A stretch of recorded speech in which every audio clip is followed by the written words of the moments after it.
And we ended up optimizing the Facebook ad until 4 cents a download, just by using what girls use to pitch each other in our ads. Hello there. Sorry for my somewhat childish, feminine pictures, but hey, I'm a girl and I'm going to show you I'm a girl. My name is Nikky, I'm 29 years old, born and raised in Amsterdam, and I'm product owner for the personal newsletter tool Revue. And I always hope that there's someone inside of the crowd who knows Revue. So is there anybody who actually knows? Ooh, wow, okay. Oh, I was not prepared for that. Well, welcome, y'all. Yeah, so I'm not going to talk to you about another acquisition hack, but I'm going to talk to you about more product-driven growth and how talking to customers actually helped me in that. So it will be more of a personal story. Yeah, so I would like to start with a few years ago where I was part of an accelerator program at Sanoma, which is a media company. And I joined the accelerator and I had a very good idea, I thought. And my idea was, there are some ladies in the room, so you might recognize it. Sometimes when I watch television, I would like to see and like to know where the clothes are from that the lady is wearing. I don't know, see you smiling. It's like this weird thing that we have, girls, that we want to buy whatever we see. So I pitched it to Sanoma and they were very enthusiastic. They gave me budget. And I ended up becoming a venture leader or whatever, a startup owner within a big company. So it was quite interesting construction. There was something that I forgot, and that was actually listening to people. So I did talk to girls, actually. I talked with a lot of girls, and I would ask them amazing questions that would all validate my idea, because you can do that, actually. So I ended up building something that basically people use once a year. So we built a user-generated platform where you could paste products that you would like to have and other people would help you find it. And once a year somebody would use it, so that was not a very stable business model. Yeah, and why was that? Because I was actually not really listening to people. I was more just building something that I thought I should have to build. Why? Because I was 23 years old and I wanted to show that I had a great idea and I wanted to show that I was able to lead a business.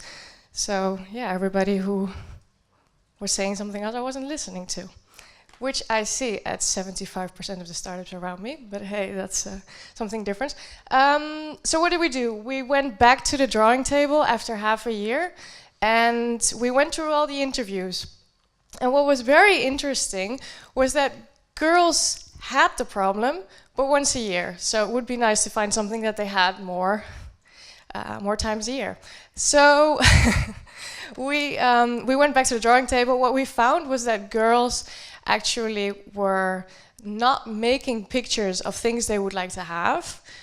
And they didn't know where to buy, but that they were making screenshots of web shops. So we had, again, a lot of interviews with people, and what they said was that I'm really nervous, you notice, right? I'm so sorry. I'm really nervous. I'm not a talker kind of girl.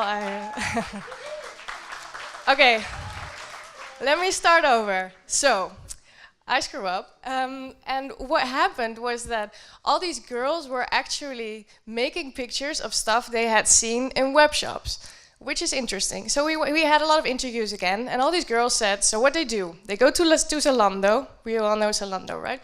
Then they go to New In, what's the newest stuff that's going in? Okay, then what? Then they open different tabs, and then they save it all to a Word document, Excel document. I've heard people emailing stuff to each other, favorites, well, they all do that, which is quite horrible. So we tried to develop something that solved that, and that became Swipe and Shop. And Swipe and Shop was, as David once said, crack cocaine for girls. I would not recommend you to name it like that. But yeah, it basically was. We ended up having around 300,000 girls using the app, And the thing was that they were using it more than 6 times a day. Yeah, which is quite addictive.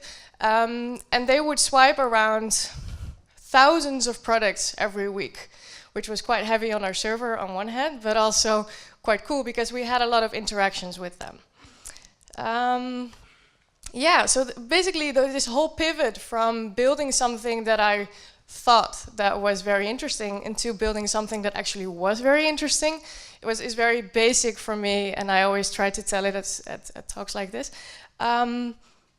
It really inspired me to keep my customers close and to, for example, every week we had 2 girls coming over to the office, whom we would discuss, for example, designs, examples. We would discuss, I would ask them to pitch Swipe and Shop to me, so I could put that in Facebook ads, and we ended up optimizing the Facebook ad until 4 cents a download, just by using what girls used to pitch each other in our ads. So that was actually quite a good way to use their text for our ads.